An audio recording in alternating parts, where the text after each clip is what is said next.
Thank you all for being here. I know we're in the middle of final papers and everything, so to see this turnout is awesome. So I'm really glad that you're here. I want to tell you about why we hate. We had AOCC this year, and Julia McNeil, who is a teacher at Boston Latin School, came up to us, Matt Miller here, and told us about one of his students, which is Jacarrea Garraway, who wrote a play. Jacarrea,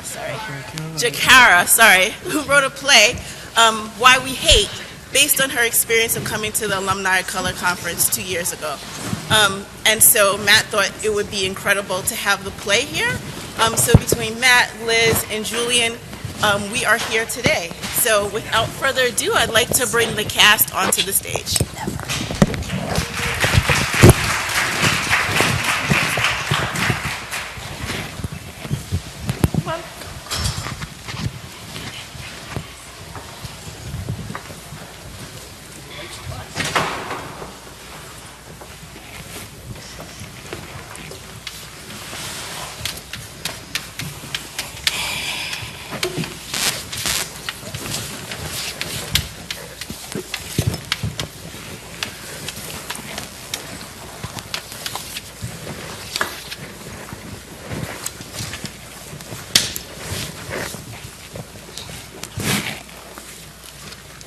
Today's lesson, ladies and gentlemen, is critical pedagogy. Now you see, when I was first introduced to this term, I was told that critical pedagogy is used for two reasons. The first reason is with the intention that this philosophy would positively change the world. And the second is to help us understand that the way that we look at the world is a product of the systems that define our lives.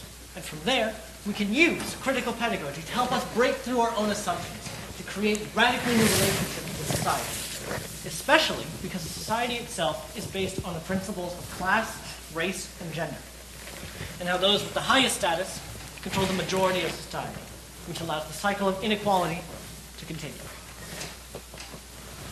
I have a question. Okay, how about we save the questions until after I teach the lesson? How's that, Sean? Great. Now I hope it is safe to assume that you are all here because you have some modicum of interest in restorative justice. And when I say restorative justice, I'm not just talking about the laws and the general rules of society because, as we all know, the rules currently in place have more than enough flaws in them. Restoring justice involves repairing the harm that has already been done. And just as a small pebble can stir up a large ripple in a pond or in a lake, it is imperative that some aspect of this initiative be done now, so that its impact can become greater as time progresses. However, before I get too much farther ahead of myself, based on everything that I have said so far, what do you all think is the connection between critical pedagogy and restorative justice? Anyone? Anybody? No one? Come on, guys. An education isn't just going to come to you. You have to come and get it yourself. I hope it's not another question, Sean. No. I was just going to say that critical pedagogy seems like a way we can really learn about the society we live in, and we can't necessarily solve any of these issues if we don't know where they came from. It's kind of like ripping a Band-Aid off a wound before you let it heal completely. You didn't solve a problem, you just covered it up. Okay. That's a good starting point for now. Does anybody else want to add on to that? Actually, Danielle and everyone else, feel free to speak up if you feel you have something to say. I want to make this class a lot more conversational and less call and response. So please, go ahead.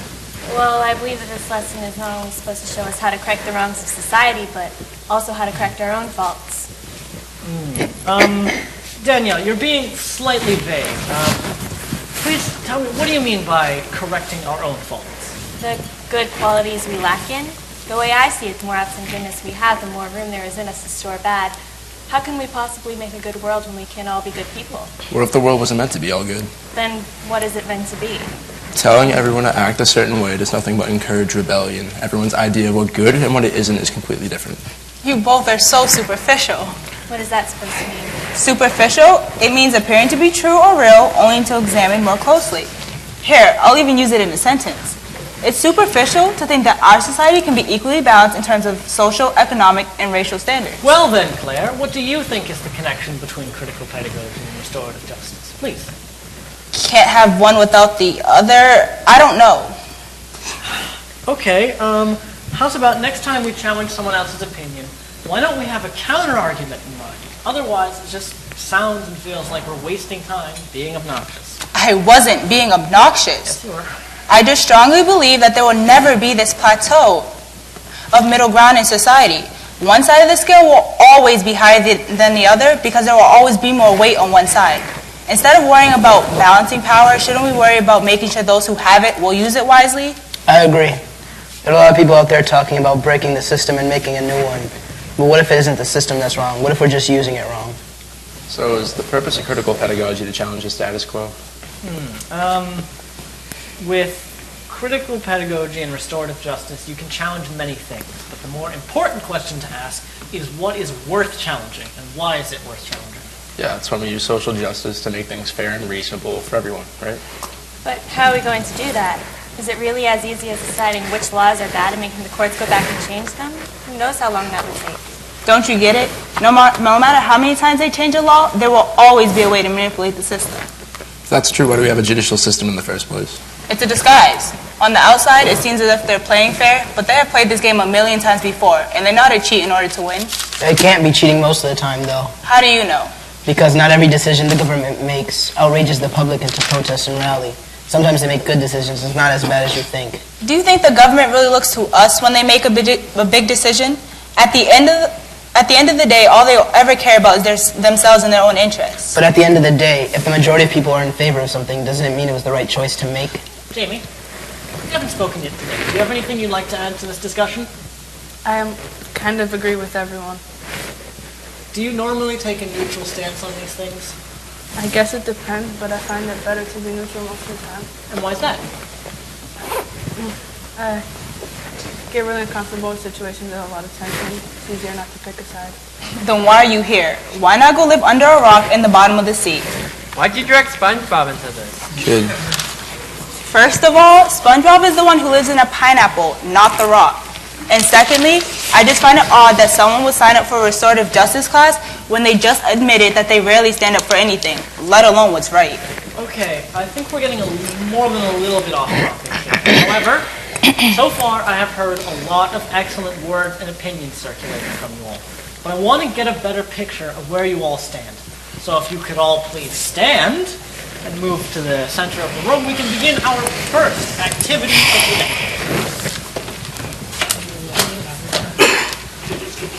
So, one of these. Yes. For the next phase of this lesson, we will be doing something that is known as a spectrum exercise. And what is going to happen is quite simple. I am going to read off a list of statements, and for each statement, you are going to arrange yourself in the room based on your response to my statement. If you completely agree with what I'm saying, you will stand on the left side of the room by the windows. And if you disagree with my statement completely, you're going to stand on the right side of the room by the doors. Everywhere else in between those 2 points corresponds roughly to where you would place yourself on the corresponding spectrum. No one should be speaking during this exercise but myself. We're all ready and there are no questions. We'll begin. The first statement is, gay marriage should be legal everywhere. Please arrange yourselves.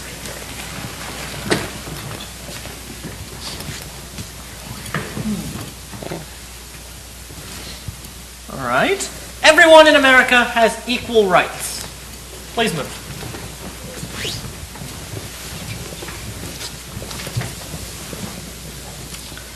Immigrants deserve the same freedoms that citizens have.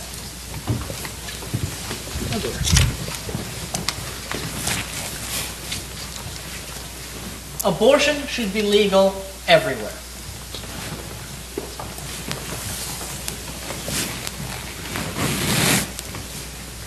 White privilege is not real.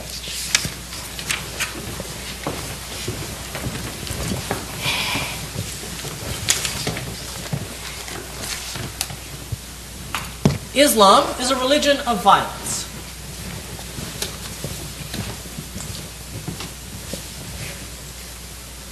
It is a sin to be homosexual.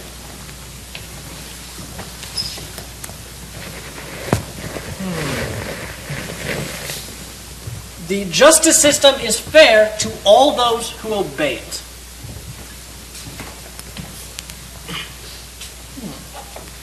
The government itself looks after the public's best interests. Interesting. Interracial relationships are fully accepted in society. Please move. Last one. It is still a man's world. Please move.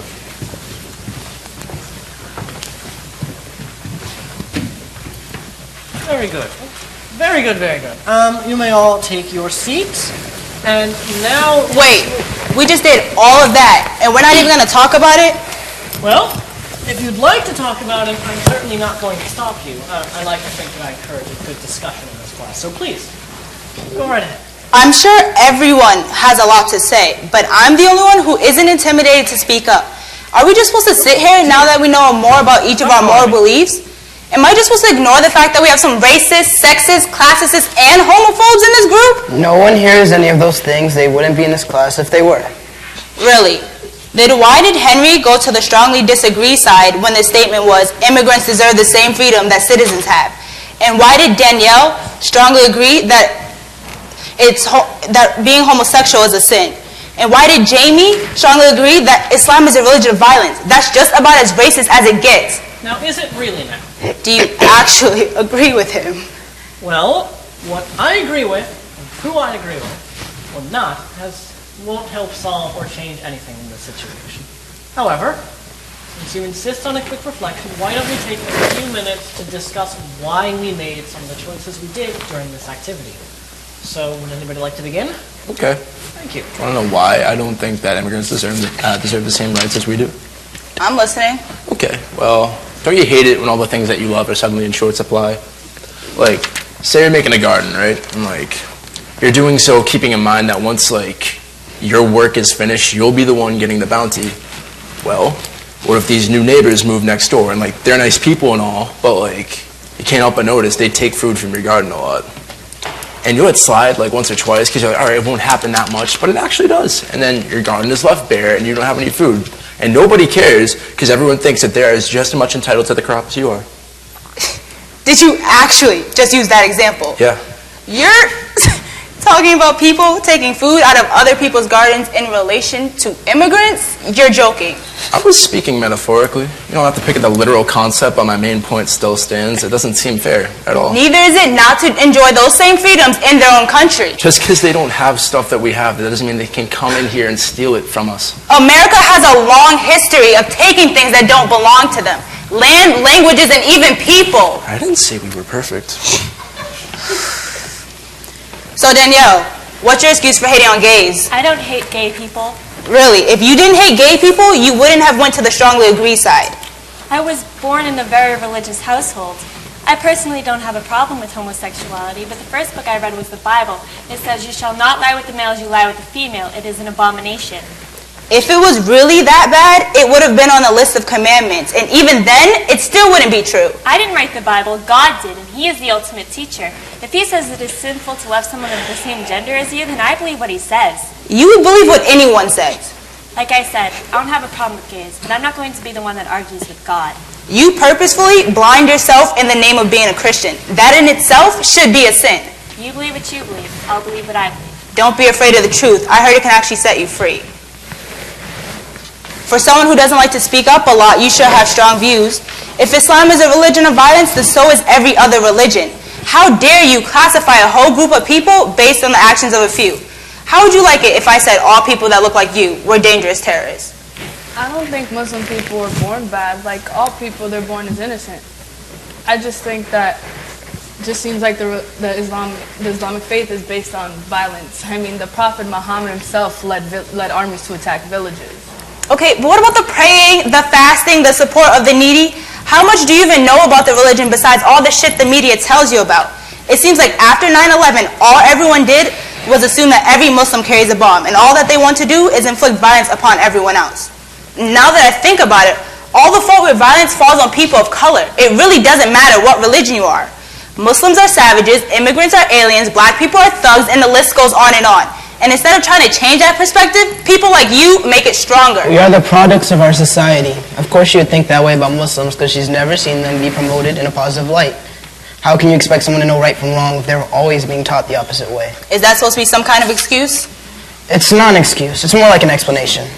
When it comes to critical pedagogy, I remember one of the first things the professor had said was the reason we study it is to understand how the systems in place impact our lives. Now, Jamie, Henry, Danielle are not perfect, but neither are you, nor anyone else in this room for that matter. We all share one common goal of wanting to restore justice. We may not all share the same views or, agree on the same things, but that can be good, because if we can view an issue multiple ways, we can find multiple ways of solving them. Get what I mean? Excellent. Thank you, Sean. The reaction that you all had to each other's opinions was pretty much what I expected to see. No, it was exactly what I expected to see, and further on in the future, I fully encourage all of you to continue to challenge each other's beliefs and ideas, but to always remember to do so in a respectful manner. Because sometimes the way we talk to people can make it seem like we're the ones being hostile or aggressive, even when our main intention is just to enlighten other people. Okay, but not everyone listens when you speak nicely to them. Well, being respectful does not always imply that you're speaking in a nice tone of voice. It mainly just means that you're keeping your own emotions under control while trying to deliver your argument. And from now on in this class, I fully expect all of you to be respectful to each other's opinions. And, yes, be respectful to each other's opinions. And I think that you have made an excellent segue onto our next topic for the day, which looks like we're going to be doing some debating. I mean, I did some debate in high school, so I feel pretty prepared.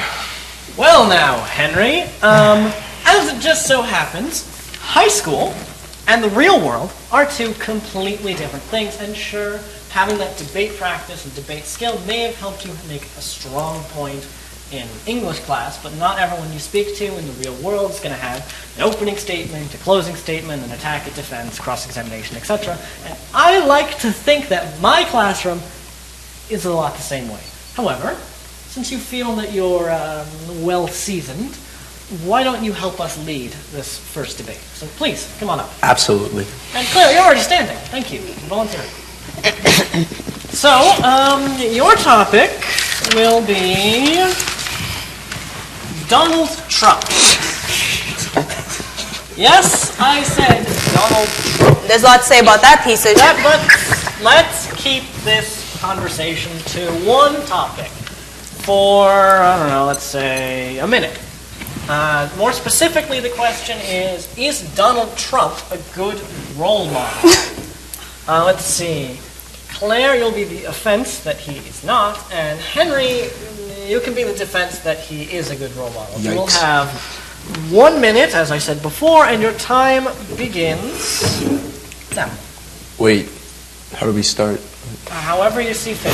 Time is running. Okay. Donald Trump is an arrogant bigot who has brainwashed America into thinking that he cares about anyone but himself and his industry. Not to mention, he outwardly shows hatred towards minorities. That's what all unreasonable people say. You're just digesting what the media told you about him. If he was truly half the egotistical maniac that the media portrays him as, how come he has a steadily growing amount of supporters and he is going to win? Seriously, your defense is how would a rich white guy continue to grow in wealth and influence even if not many people like him? Since we're being rhetorical here, let me just point out that he is the epitome of everything wrong with America. All right, that's ridiculous. I wasn't finished. He is basically a reincarnation of Christopher Columbus. He thinks that just because he makes a lot of investments and puts his property everywhere that he owns everything. That's a misconception. He's actually a very smart man. He had to work hard to where he got today. He wasn't born rich. First of all, he was never at the bottom of society. And secondly, in order to get where he is now, he had to step on people. That's why he thinks we're all below him. Time. Thank you. You may have a seat. All right, class. What did you notice about how that debate went on? Neither of them were really, they both had good opinions and they could have gone on to provide good evidence. But like I said, I was going to say, they didn't ever listen to each other at all except for the sake of responding. So. Does the rest of the class agree? Yes? No? Yes. Excellent point, Sean. The two people having the debate or the argument could be the most intelligent and most eloquent public speakers on the entire planet in the history of time. But if neither of them stops to listen or even just try to absorb what the other person is saying, then even their arguments are going to fall flat. To argue just for the sake of arguing. It's such a waste of excellent energy, and I would much rather see that energy go toward listening and forming intelligent, informed counter-arguments instead of just wildly firing off your tongue and hitting nothing. I had a point to make. He just didn't want to hear it. She started it. No. Stop. We're gonna leave this here, and we're gonna move on to the second debate. Can I have Danielle and Cheyenne? You haven't said anything yet today, or moved all that much. Please join us in this next debate. Your topic is going to be, this will be fun, abortion. More specifically, should it be a legal procedure? You will be the it will be the offense, Danielle, that it should not be a legal procedure, and Cheyenne, you're going to be the defense that it should. Just as before, you're going to have, oh dear, my watch is all messed up. You're going to have 1 minute. And your time begins, now that everything's settled, now. Abortion. While it sounds heinous, women deserve to do what they want to their own bodies. And we might as well make murder legal too, because that's basically what they would be doing. Technically, the fetus is not a human yet, so it's not considered manslaughter. It doesn't have to be human yet to be considered life. Everything that's composed of cells and growing is a living thing. Why should they go unprotected just because they haven't entered the world yet? Usually women in those situations are trying to prevent the child from being born into a home where they'll be neglected or exposed to dangerous things. If it is likely they'll have a horrible life, why should they live at all? But God would be their protector. You cannot use God in an argument that is not evidence. He is almighty and all-knowing. He wrote the first laws before mankind ever thought of a legal system. So what are we supposed to do if the child is born into a home where he will be beaten? He can take the child out of its misery and send it to heaven. So then you do agree that the child shouldn't have been born in the first place? No. Time. Have a seat, please. And would you all care to explain what you found so utterly hilarious? Last time I checked, the subject at hand was abortion. I think it was the fact that towards the end, Danielle was mostly agreeing with Cheyenne, but she wasn't willing to give up. Everybody else think the same? Agree?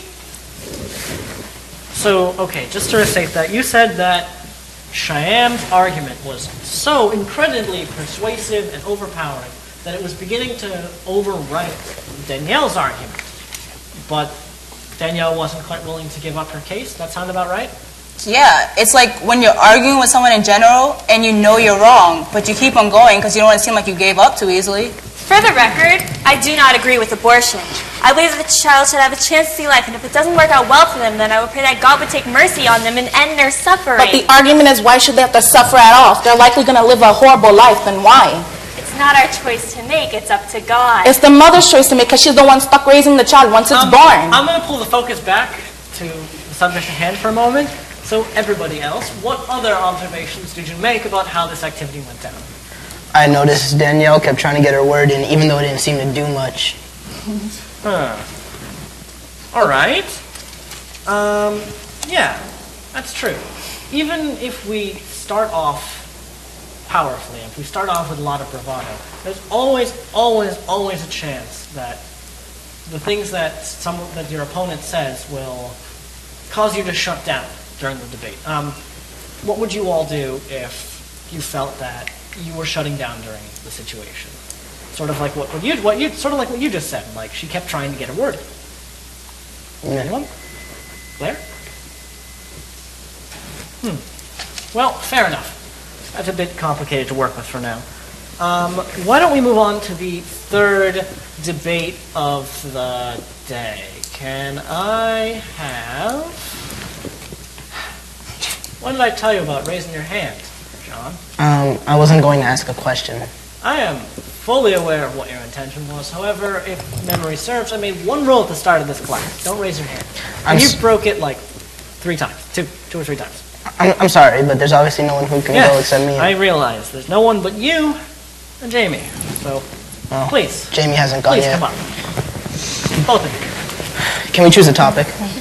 No. In the real world, you don't always get to be the one who decides the topic, and as I said before, I like to think that my classroom and the real world are very similar. So, your topic is going to be... the death sentence. Nice. Is it ever justified to take a life. No, it is not. Danielle? Danielle, dear, we're going to discuss this in depth some other time this year. For now, let's let them have their debate, please. Let's see. Sean, you will be the defense that it should be a legal procedure, and Jamie, you're going to be the offense that it should not be a legal procedure. Just as before, you will have 1 minute, and your time starts now. Come on, don't be so caught up in the thinking that you forget to speak. We're running out of time. All right, so the death penalty, although it's not highly recommended, hey, it gets the job done. But isn't it hypocritical to kill someone for killing someone? I guess, but at least you know the killer won't kill anyone else because they're dead. But isn't it impractical and try to kill all murderers? Yes, but there's not a lot of ways of solving the issue, so I think it'd be appropriate to deal with it at the source. Doesn't that help the cycle continue? If I kill someone, someone kills me. Sure sounds fair. An eye for an eye makes the whole world blind. By taking that type of action, you didn't help the situation. You just created another one. Well, if you don't get rid of the murders, how do you expect them to pay for what they did? If you really want them to suffer, you make them live a long and terrible life. Time. Conversation for itself there. All right, everybody, what did we think about that third and final? It didn't really go anywhere. I was like watching like a tennis match, and no one was getting a point.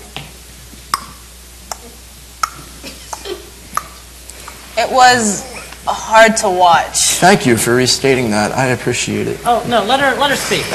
Claire, why was it difficult for you to watch? Please, explain. Because the debate wasn't really going anywhere. Like, I knew that they were on different sides of the argument, but I really couldn't tell if they felt strongly one way or the other. I don't remember the point of this being to try to impress you in the first place. Don't get mad at me because you can't stand your own ground. Hey, you two, stop it. I'll have you know that the point of this phase of the lesson was not to demonstrate a successful debate. As you all saw, that happened in none of these activities. No one in this room is an expert. Not even myself, because the more you all learn, the more that I learn. So, without further ado, I think I will move on to the fourth phase of this lesson for a bit of vocabulary skills, everyone. So what I have listed on this board are about 12 or 13 words that all have something to do with critical pedagogy and restorative justice. If I could have somebody please volunteer to read all of these words aloud. Anyone? I'll read. Oh, sure. Injustice, institutions, racism, classism, sexism, heterosexism, homophobia, xenophobia, disparity, intersectionality, and marginalization. Good. Excellent. Let me see. How does it feel to see all of these words together in one place, on one board? Anyone?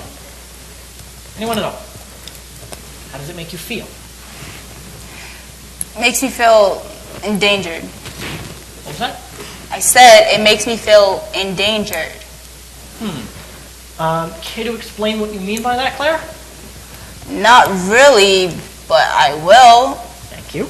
When I see all these words, I see a lot of negativity. And a lot of that negativity is aimed at people who look like me and are like me. And who exactly would those people be, Claire? Do you really need me to spell it out? Actually, yes, please, would you? People of color, women, lesbians. Called it. Hey, hold down, you two.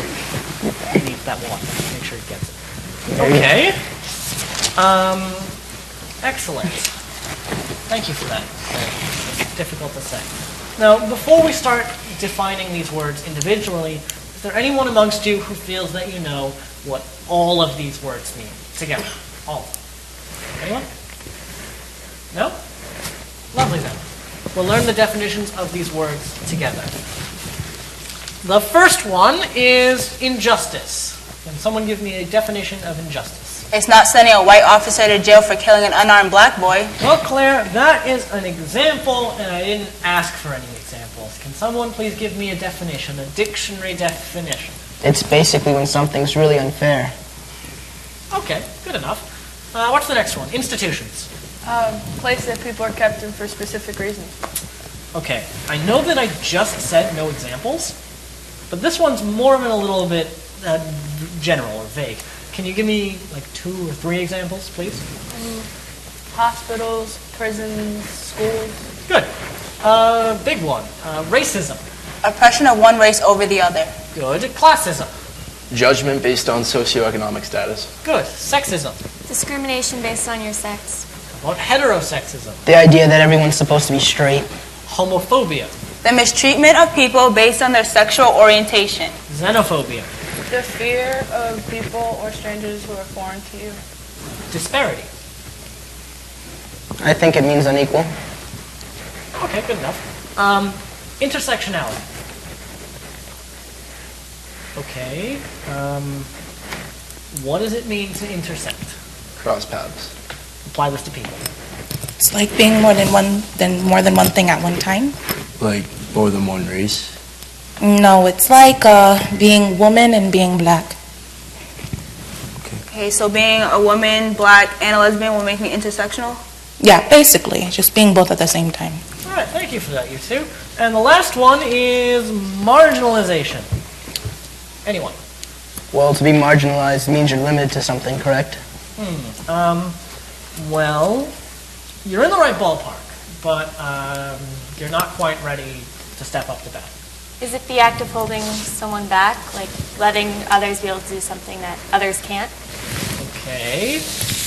Continuing the metaphor, now you're up to bat, but you're not quite ready to swing. Make that a little more general. Make that into a general thesis. What exactly do you mean? Take what you said and expand on it so that it applies to a larger group of people. Hey, you using your phone? Yes. Stupid. All right. Sorry. I think that could not be a more perfect segue to our next lesson, acting. And I think at least one person in this room needs some acting practice. So, if you could all please stand once again. More debate practice? No, it's acting, but we will come back to debate again in the future. Everybody stand. Okay, you don't have to move forward, just stand. Good. So, this next activity is known colloquially as a what would you do exercise. And it's a social experiment that is conducted to see how bystanders would react to a situation that's unfolding in front of them. Understand? All right. So, let's get started then. You are a young black man simply walking home from the convenience store. It's getting particularly late, but you don't seem all that bothered by it. You're walking along the sidewalk, and suddenly you notice on the opposite side of the street, a police cruiser parks and pulls up to a stop, and out of it steps a Caucasian man, come on up please, who doesn't seem particularly pleased. Now you, the black boy, continue walking, trying not to make any sudden movements, but then the man that you recognize now as definitely 100% a police officer, that's her, walks across the street and confronts you. She looks you in the eyes, and says, hey, what are you doing? Now I want the two of you to continue and resolve this scene as the main actors, and I want the rest of you four, to be the bystanders in the situation. So, please, begin. I'm not doing that. Oh, why? It's like crazy offensive. Oh, come on, what's more offensive? Not wanting to play a back teen or the fact this keeps happening? Please, do your best. Fine. Begin where the scene left off. Hey, what do you think you're doing? Nothing, sir. You got anything on you? Like what? Don't get smart with me, boy. You got any illegal substances, weapons, or... No, I don't have any of those. Turn around and put your hands up where I can see them.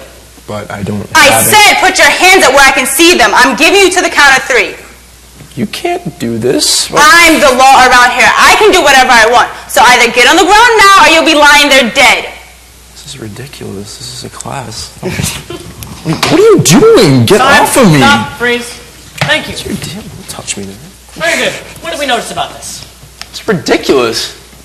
Not every cop is like that. She forced it for no reason. I forced it. I didn't even have to arrest you. I could have just shot you. No, if you shot me, you would have been arrested. You did not tell me what I was being arrested for. You misused your power. And you think the cops that killed those boys did? I'm tired of everyone blaming the fucking cops for shit they didn't do. Nothing will get better for you if you keep blaming people. Then who are we supposed to blame? Are we supposed to blame the boy with a pack of Skittles in Arizona in his hand? Or how about the man that said he couldn't breathe? Or what about the woman that was killed in the back of a police cruiser only to have her death announced as a suicide? If we don't blame the ones who did it, who are we supposed to blame? The victims? You blame the cops that did it. All I'm saying is that they weren't all responsible for what happened. So you need to stop treating them like shit, because that's not fair. It's not fair, but it's okay if it happens to us? Well, that might as well be written in the Constitution, because that's exactly what this government is allowing to happen. Let me interrupt for just one moment and bring the rest of the class in on this conversation as well. All right, rest of the class. What did you notice about how this situation played out? Please, someone. Racism. Yeah, that about sums it up. Unless someone can think of another word that fits this situation, possibly another word from the list of words we defined earlier, just like racism. Anyway. Marginalization. And why do you think that, Jamie? Because the officer was using his authority over the boy. He treated him like a thug without even finding out if he was one. All right. That's good. Can I have somebody else add on to that? The cop seemed to have an agenda before he even walked up to the boy. Like he already knew what he wanted to do before he talked to him. Excellent, excellent. If the cop had a pre-planned motive, what does that say about how he handled the situation? He didn't even give him the benefit of the doubt. If the officer was never planning to investigate whether or not the boy was up to anything suspicious, there's nothing he could have done to prove his innocence. Well, if he went to court, he would have been innocent until proven guilty anyway. But the cops can make him look guilty even if he wasn't. Right, so you would either be locked up for nothing or dead for nothing. That makes no sense. We wouldn't have a judicial system in the first place if people could just break the law and get away with it. Welcome to America. No, that's just corruption. There are people higher up that have the ability to stop this. They just aren't doing their jobs. Then how do we make them do their jobs? I don't know. I just know it's not supposed to be happening as frequently as it is. Not to people like you, but it's perfectly normal for people of color. I didn't say that. It can happen to white people. John Daniel, back at it again with the white privilege. We're not saying it can't happen to white people. We're saying that they aren't racially profiled as much as black and Hispanic males are. It's like there's always a gun pointed at their heads because they were born with targets on their backs. Can we move on, please? What's wrong? You can't handle being black for 1 second? Imagine what it's like to be black your entire life and to live in a society that long ago deemed that people with darker skin don't deserve respect or dignity. Imagine being both black and white. It's like you're constantly playing a game of tug of war, each side pulling at each other until there's nothing left. Am I supposed to pick a fucking side? Don't you get it? There is no side. If you have black in you, you're in the same boat as the rest of us. No, it's never been that simple for me, all right? Whenever I'm around my white side of the family, they think that I'm always up to something because I'm part black, and my black side of the family thinks that I think that I'm better than them because I'm part white. Do you have white privilege? No, I don't think so. Being part white has to give you some type of privilege. Minorities get a lot of scholarships. Is my life supposed to be great just because MLK is paying for my scholarship? No, I didn't mean it like that. I was just trying to say that I noticed that there are more opportunities for a person of color to gain access to certain opportunities because their disadvantage is being widely recognized and they're gaining more financial aid than students like me. Let me get this straight. It's harder for people like you to pay for college because people like me are taking all the good scholarships? No, I just noticed that with the right credentials, a black student or whomever can get all the same stuff that we have. Wrong. We have to work twice as hard for half as much. White people can be poor too, little did you know. Tell me more about white poverty. It's not white or black poverty, it's just poverty in general. We can all be in the same socioeconomic class despite our race. But doesn't race contribute where you start off to begin with? Yes, partially. There are other factors that can contribute to whether you're rich or poor. For example, if your parents are immigrants. Why are you looking at me? No, I'm just saying, if your parents aren't born in America, that's a disadvantage. Okay, but there aren't just Hispanic immigrants out there. Why is it that when people see someone who speaks Spanish, they automatically assume they weren't from this country? Stereotypes? Well, look, I'm not the maid. No one said you were. No one had to. We all have labels given to us by society. People will treat you that way if you act that way. If I act like what? Whatever you think your label says. My label says a lot of things, but it doesn't define me. Can we just not use labels at all? They do nothing but further damage our self-esteem. There wouldn't be that problem if there weren't people like you trying to bring us down all the time. People always try to put you down. Is that supposed to make us feel any better? Nope, that's just how the world works. You either overcome it or you fall victim to it. Why is it always one or the other? What? Why are there only two options? You either live or you die. You're either right or you're wrong. You either love or you hate. What I don't understand is, why do we hate at all? Isn't it easier to love something? Who decided that it was okay to start wars and genocides? Who decided that it was okay to discriminate people and put them into slavery just because they were different than you? The root of all of our problems comes from hate, and there isn't really any way we can change it. All that must have started way back when with white people and Christianity. Christianity is not the cause of all evil in the world, and I hate it when people assume that. If religion is about love, peace, and thanking God for giving us a chance to be on this earth, Christianity is not the problem. It's the people that misuse it that are. So people in the KKK aren't Christians to you? They may call themselves Christians, but they don't do the work of God. They follow the orders of Satan. You hear that, JB? Sounds a lot like how you said all Muslims were terrorists. Like she said, people just misuse your religion, I guess. You guess. Or did you change your mind now that you realize you're wrong? Claire, shut up. Preach. Please. Or what? I took this class to exercise my freedom of speech, not contain it. What's freedom of speech if only one person's speaking?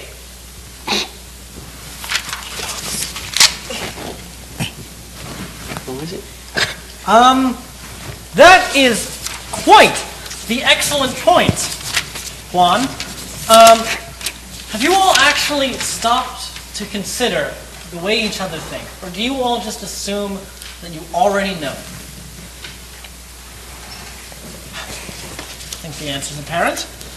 So, with the time we have left today, let's come back to this another time. I realize that before we can put you all into each other's shoes, we need to have a more grounded understanding of where you all stand in society. So if you could all please form a line about right here. Another spectrum exercise? No, but it's quite similar. Please. Thank you. Now, hold hands. What? Yes, hold hands. It's imperative how this activity is going to play out. So please, do your best.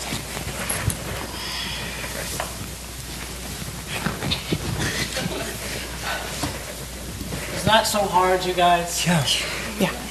Come on. If you want to start feeling love and respect, you should start by showing it. Very good. This last activity is known as the walk of privilege. And again, what's going to happen is very fundamentally simple. I'm going to read off another list of statements, and for each statement, it is going to be followed by a direction. If the statement applies to you, you're going to move in the direction that I tell you to. If you feel that you are too far out of reach from someone to hold on to their hand comfortably, please let go. Again, there should be no one speaking during this exercise but myself. Let's begin. If your parents work late nights and or weekends to support your family, take one step backwards. If you can typically move throughout the world without fear of sexual assaults, take one step forward. If you can show affection towards your romantic partner in public without fear of ridicule or outward violence, please take one step forward. If you have ever been diagnosed with a physical or mental illness or disability, please take one step backwards. If the primary language spoken at home is or was not English, please take one step backwards. If you came from a supportive family environment, please take one step forwards. If you were ever embarrassed about your clothes or your house growing up, please take one step backwards. If you can make mistakes in public without having people attribute those mistakes to flaws in your racial group, your ethnic group, your socioeconomic class, etc., please take one step forward. If you were born in the United States, please take one step forward. All right. If you've ever experienced a divorce with your parents, take one step backwards. If you felt as though you had adequate access to healthy food when growing up, take one step forwards. If you feel comfortable being emotionally expressive or open in public, take one step forward. If you have ever been the only representation of your racial group, your socioeconomic class, your sexual orientation group, or etc., in a classroom or workplace environment, please take one step backwards. If you took out loans for your education, take a step backwards. A small step, please. If you get time off for your cultural or religious holidays, please take one step back forward. What if you're atheist? No talking and don't move. Stupid. You too. If you had a job during high school for any length of time, take one step backwards. If you feel comfortable walking home alone at night, take one step forwards. If you have ever felt that there was not adequate representation of your racial group, your sexual orientation group, your gender group, your disability group, or whatnot in the media, please take one step backwards. If you feel confident that your parents or guardians could support you in a financial hardship or crisis, please take one step forward. No. If you've ever been bullied over something that you cannot physically change, take one step backwards.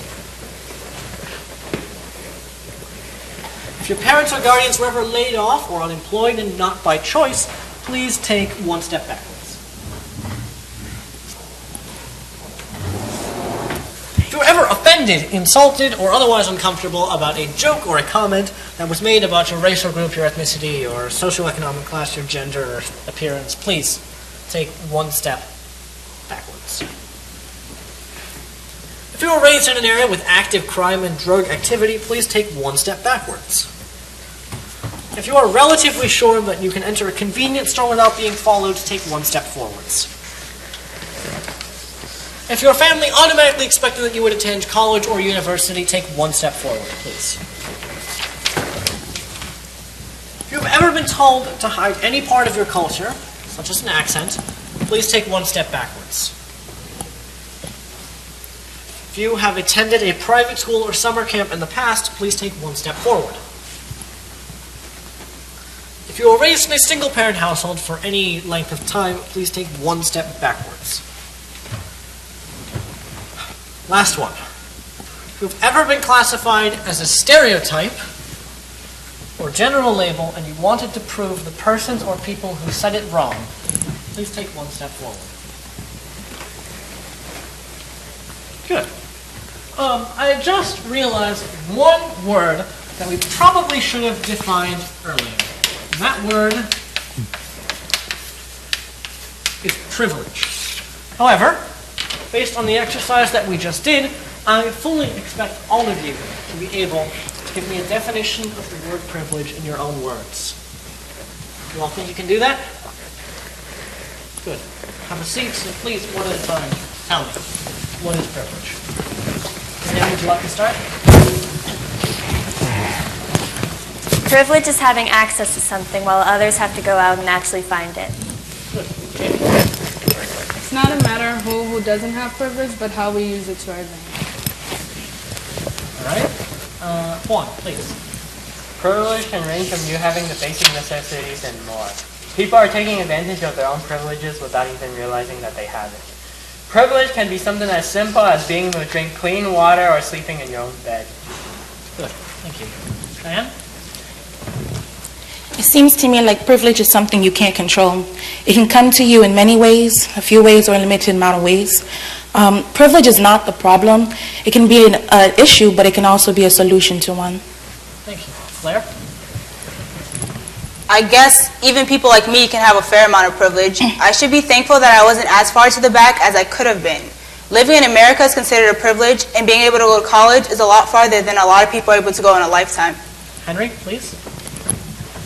I could recognize that being a white male in America would push me farther to the front than most of my peers, but I didn't recognize that not having the perfect household setting would push me back as well. I didn't recognize that having both parents in your life could be a privilege, but it makes sense now. Not everyone has the people that support them that they need. Sean? I figured I'd be close to the middle.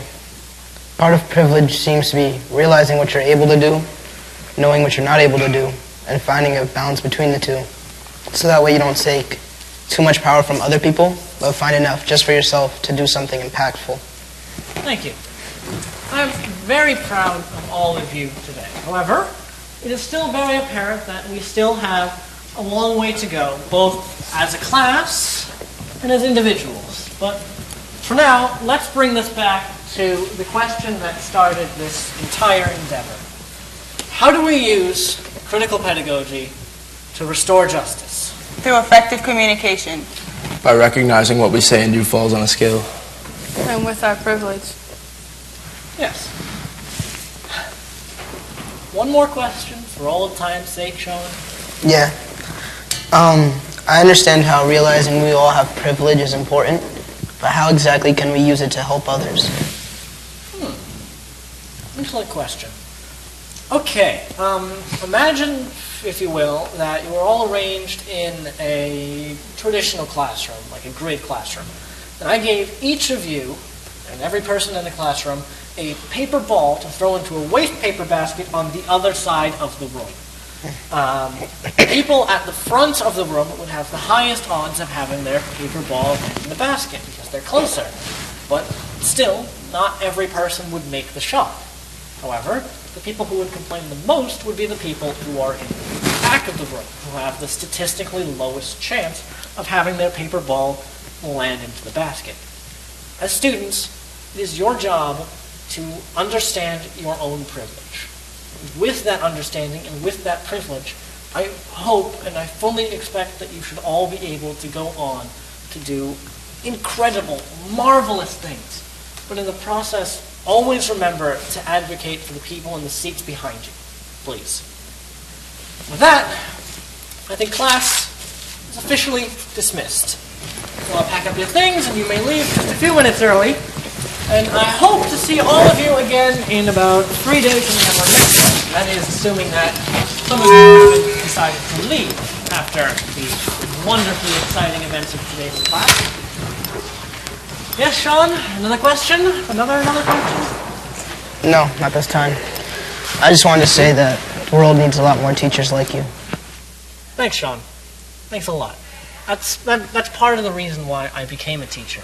To help to teach people like you, to teach other people as well. And I hope that you will go on to do incredible things. I will. All right. See you in a few days. Yeah, see ya. I need a coffee and a nap.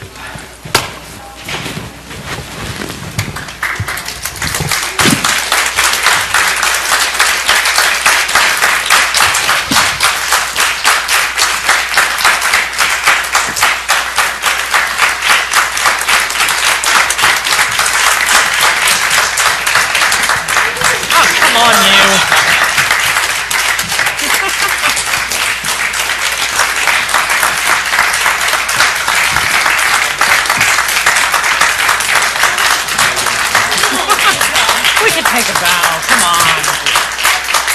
And up. And up. And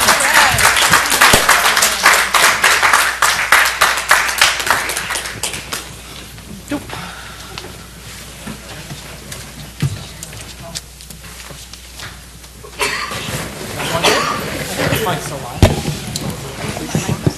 I turned mine on.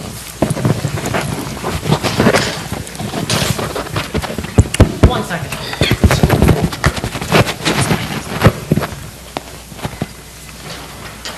Yours was too loud.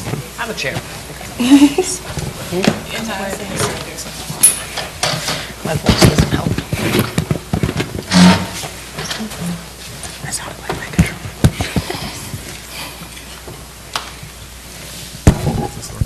Hi. Hey. You got that all right? I think so. So I'm going to pass this around. Thanks, folks. Thank you for coming out once again. My name is Julia McNeil. I'm a math program director at Boston Latin Academy. This is Amy Baronato, who is our theater teacher, who has been teaching at the school for about 10 years. And the other person that joined us on stage is Jacarrea who is the writer and director of this piece.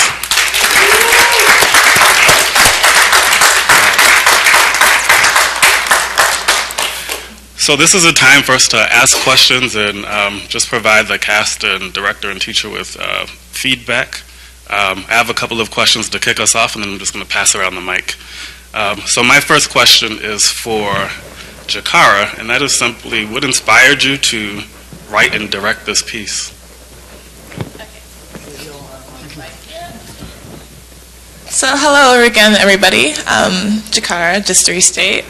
So what basically inspired me to write the piece was, well, we were near the end of junior year, well, I was, and I was the only junior left basically in a theater classroom because all the seniors had went away. And basically the assignment was, I was giving was to write a one-act play for next year. That way we could enter in the drama competition. And I was like, okay.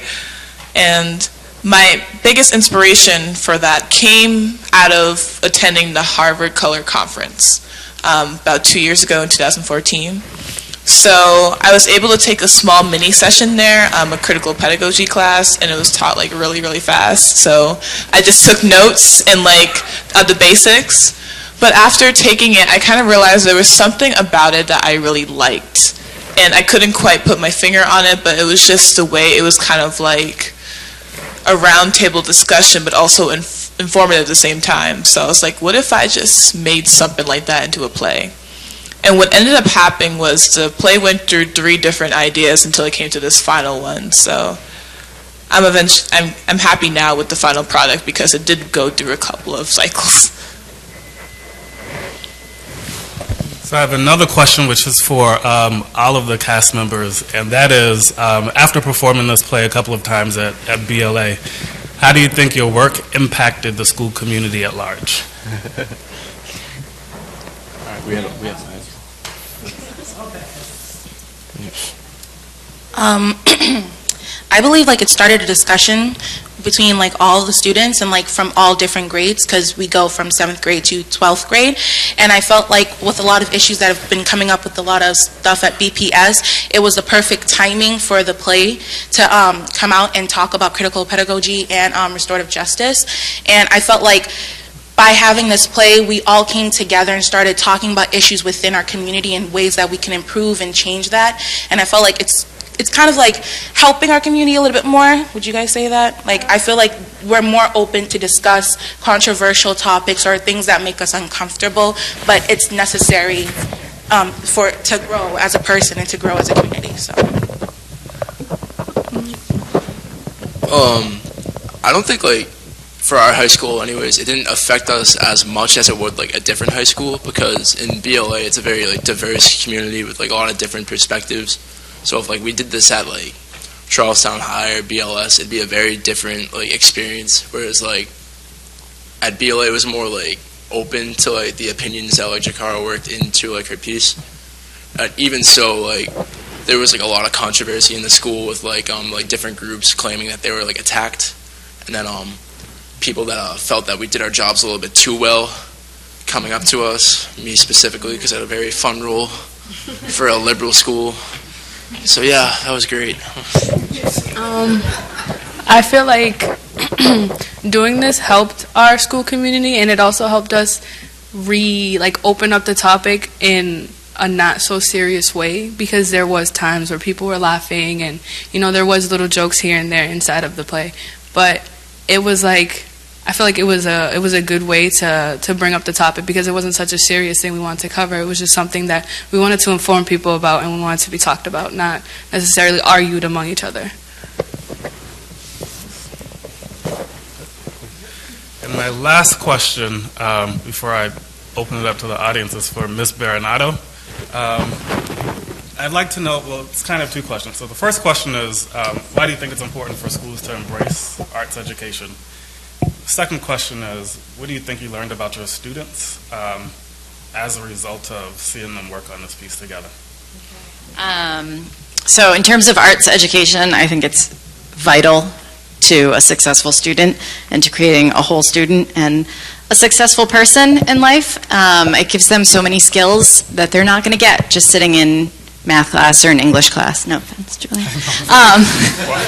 But they learn to talk to each other. They learn to work together. They learn to create something as part of a whole community instead of just thinking about their own role in the class. And they learn to problem solve. They did a lot of problem solving up here today that you may not have noticed, but I noticed. They have to think very quickly on their feet. These are all skills that they're going to take as they go on into their careers and into college. And without theater, I don't think that they would have gotten these skills as in-depth as they were able to this year. And for a lot of these kids, this is their first time. Raise your hand if this was your very first time on stage. Well, not today, but in this class. So this was a pretty big deal. This was heavy material that they had to create on stage, and they did a tremendous job with that. And when they first came into my class, I was a little nervous because I knew a lot of them hadn't had theater before, about how well they were going to be able to take these roles on and actually act on stage. So we had a lot of work to do in the beginning of the year, but they've just been amazing this whole year and worked really hard to get to this place. So what was the second part of that? What have I learned about them? Yeah, what have you learned about them? Well, BLA has the best students in the world. They're a very diverse group of kids. They really are. I love Latin Academy School students. But each and every one of them, it was interesting to see because they were playing roles, and then there was a lot of controversy after the play, and Nick had a lot of people come up to him and think that he was that character and thought that way, and it was just interesting to see how affected they were by it, and how much we did a lot of these exercises together as a class without being in character, and it was really interesting to see how they took all of that in and then applied it to their own roles. But yeah, no, I was just really proud of them in this performance, and they're really wonderful students. So thank you. Love you.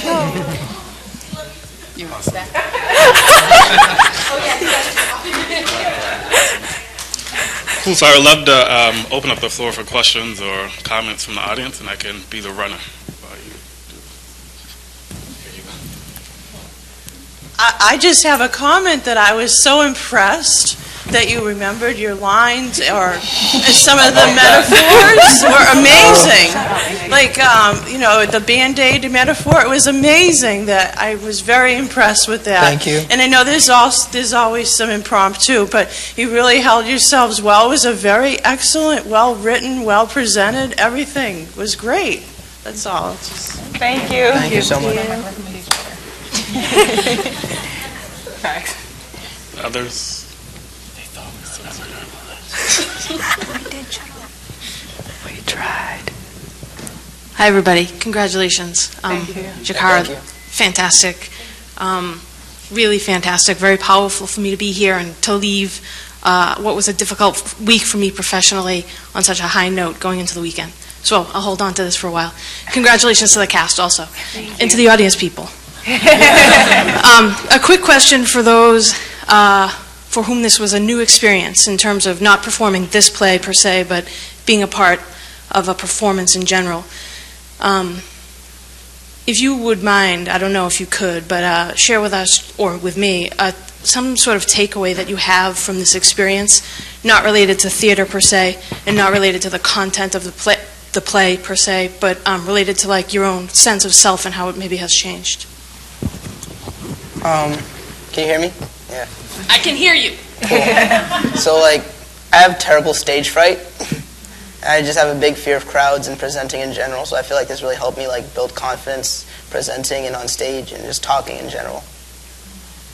I've always been kind of into theater, but I've never had the opportunity to actually be in a play and be on stage. And putting on this production has made me realize that I actually love it, and so I'm going to go into college as a theater arts minor. So yeah.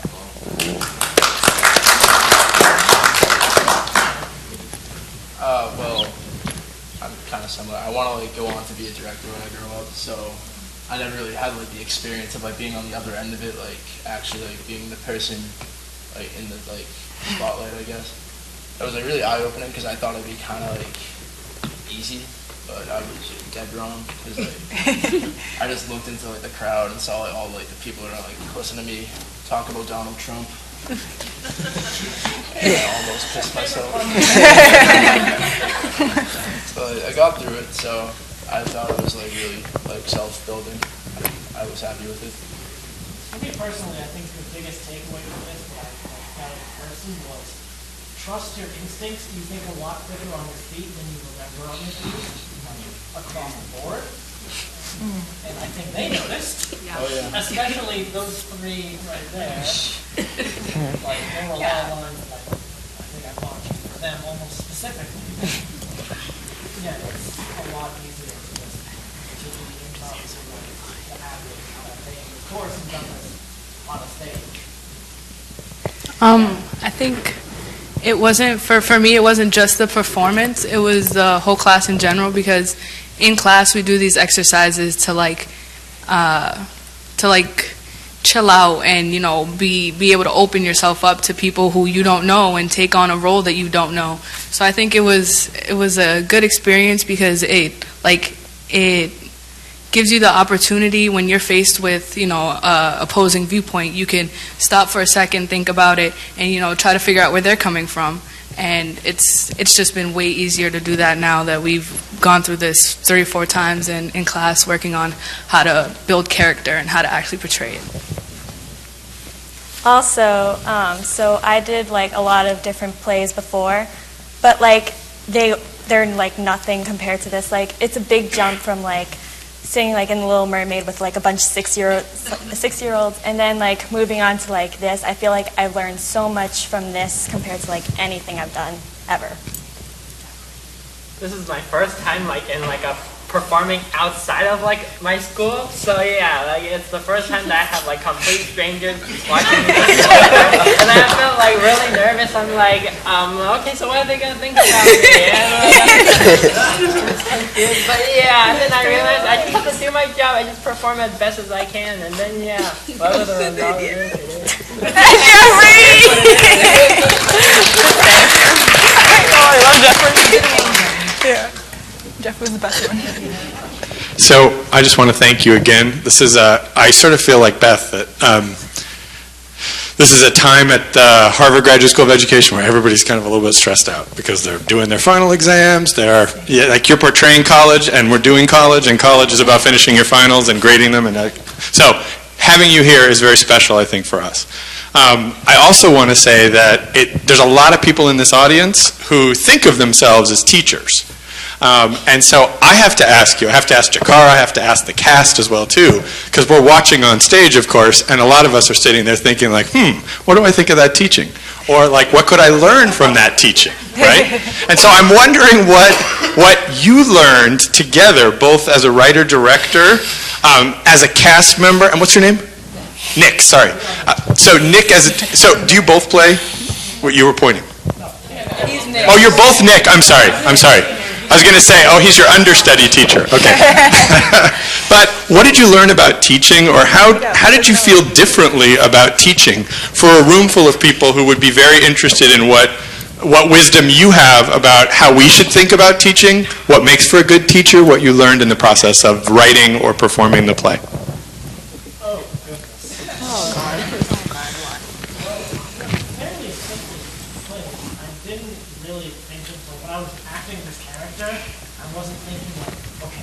I've learned as a teacher, I'm going to do it now. It was just sort of naturally deliverable lines that I was given, not really thinking about like I have to instruct these people and make them learn, just like naturally conversing with them, and if they picked up any information or not, it's fair game for them. So much my problem. If you pay attention, it's up to you. I just tell you. If that makes sense. Jacarrea, you wrote the lines, I read. Your thoughts? Yeah, so I have seen a lot of different teachers in my lifetime. I've only been 18 years, so that's a lot. So I've seen traditional school book teachers, and I've also been introduced to a lot of arts education therapy type of teachers. So where I work at State Department Arts Center, I'm around a lot of art therapists and stuff like that. And so coming to Harvard too, during the Alumni College conference helped introduce me more to what that world looks like on a wider scale. So when I was thinking of this teacher in mind when I was creating him, I was thinking of a couple different people in mind who told me that when it comes to teaching this type of thing, such as critical pedagogy, they're not trying to hammer in knowledge into your head, they're just trying to make you think. So it's not, the approach is not necessarily to scare the kids or like to shake them or anything like that. It's kind of getting to them on a one-on-one basis, but also expanding that into the general real world. So it's like realistic, but also they're trying to take knowledge out of you that you didn't know was already in you. So it's not like they're giving you information, they're trying to like awaken what you already have inside you. So I want the teacher to come off as like in that approach. I feel like the most effective that I noticed of Nick's acting to be a teacher was the moments where it was just the class and he was just sitting on a stool acting like he had nothing to do with the classroom, and then he would grab everybody's attention, pull them back and bring it back to the lesson, and then push them from what they were already doing to further like expand on it. And I think just letting us, debate with each other and see how each other thought about certain things was more effective than, telling us that it was wrong or stopping us from what we were doing.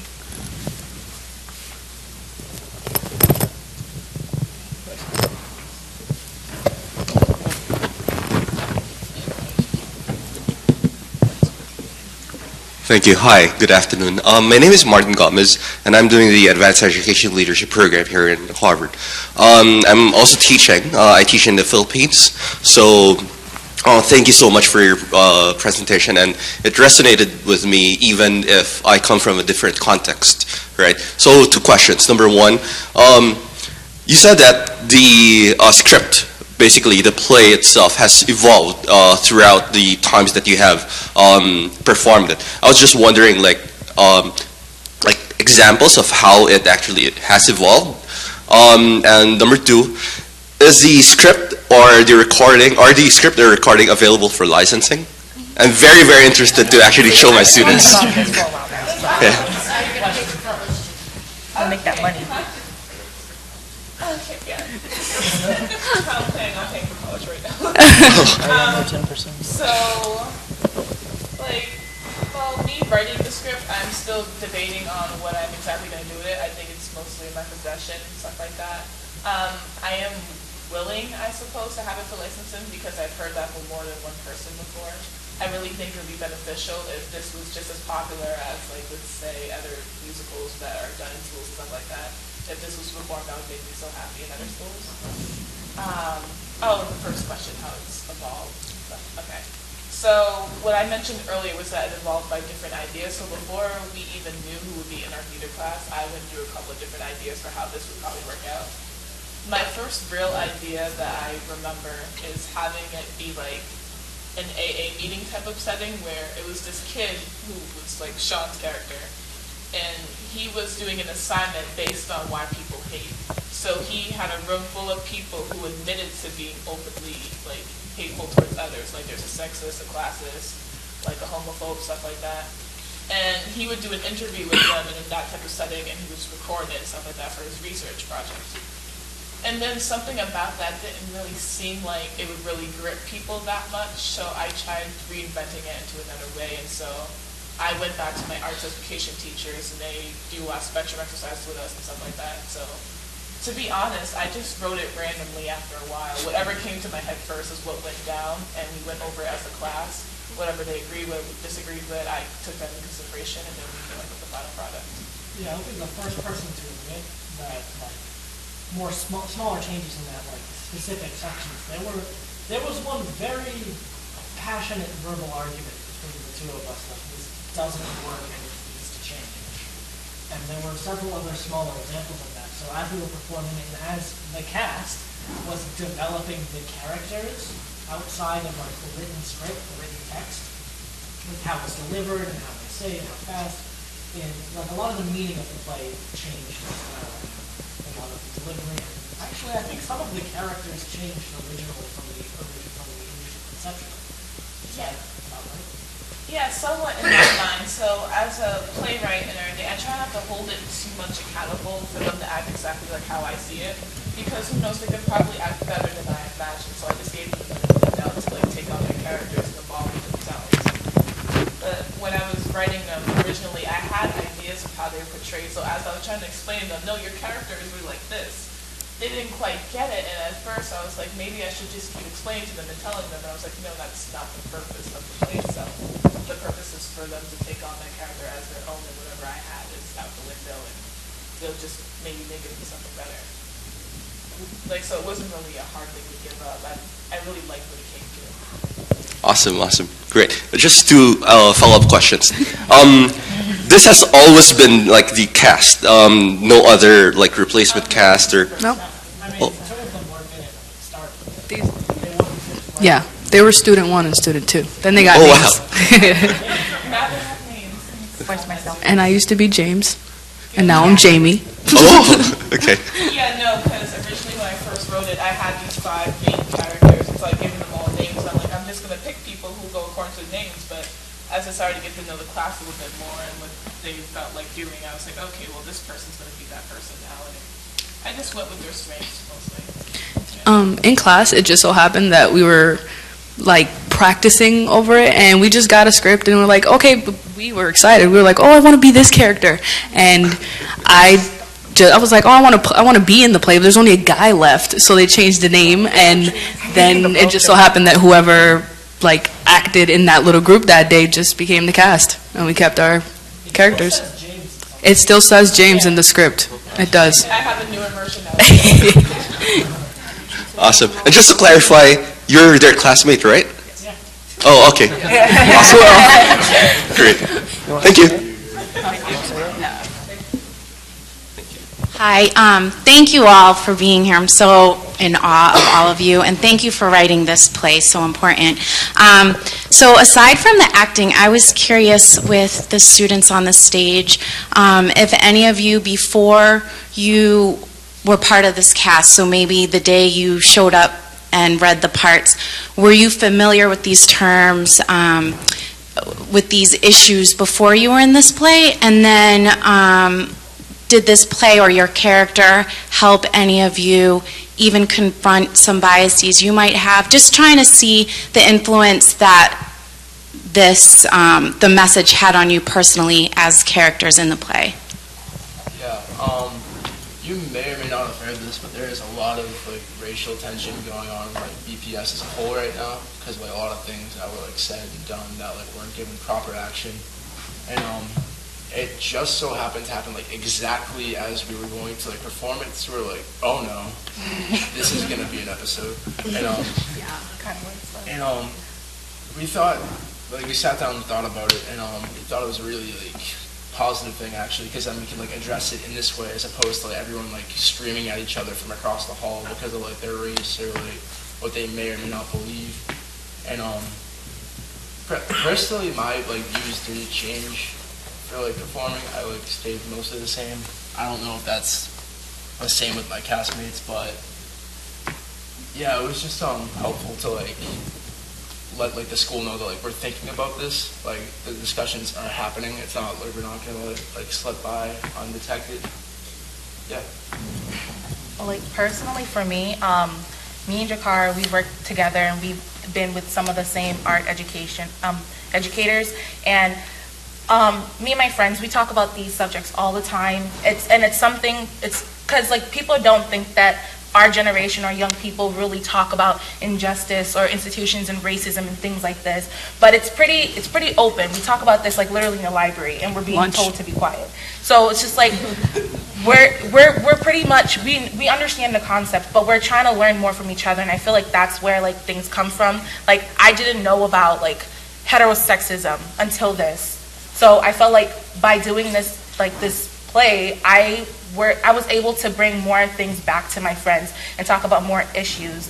But yeah, what was the other part? I don't remember. Yeah, that was pretty much it. But yeah, it was just like talking about the things, and we all know them. It's just that we probably didn't know them as much as we thought we did. It's just like little things in our community and society that we had to like pick up on once we started doing the play. I'm a teacher character, and I've read this play 100 times, and I still don't know what critical pedagogy is. No one does. No one does. And I didn't actually can provide a definition of it. No. Why No. say that though? Why bring that up? Let them think we know. Hold on. You got it. I'm not as smart as you think I am. I was gonna say, along with what Marley, also known as Cheyenne, has to say, is like she said, we talk about these like they're nothing. We go to lunch talking about institutionalized racism and classism, and literally down the hallway you hear people talking about it because we some of us share the same teachers and we talk about these topics like they're nothing. So coming into this, we did know some of these, but there were times where we were able to like actually learn them. Like we knew about it when we talked about it, like we knew what racism was, but this gave it like a more of an easier background rather than having just a definition in mind or just examples of points where racism is like a really big problem.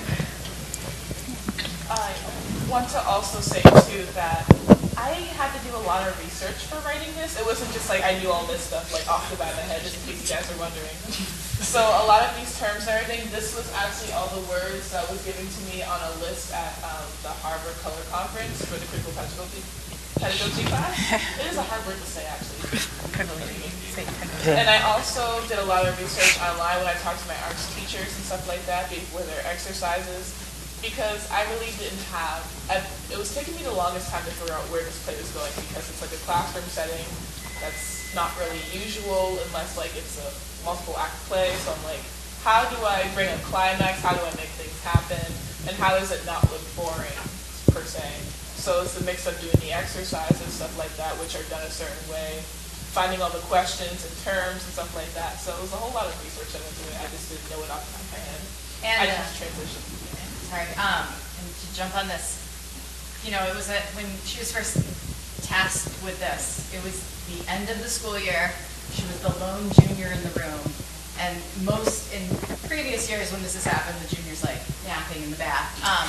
Jacarrea came in day 2 after this napping in the bath, and she had a book full of research. And she's like, I think I know what I want to do. And she was just, all summer I kept getting drafts, and I was on the beach, and I was like, oh. She was like, really on board, and it just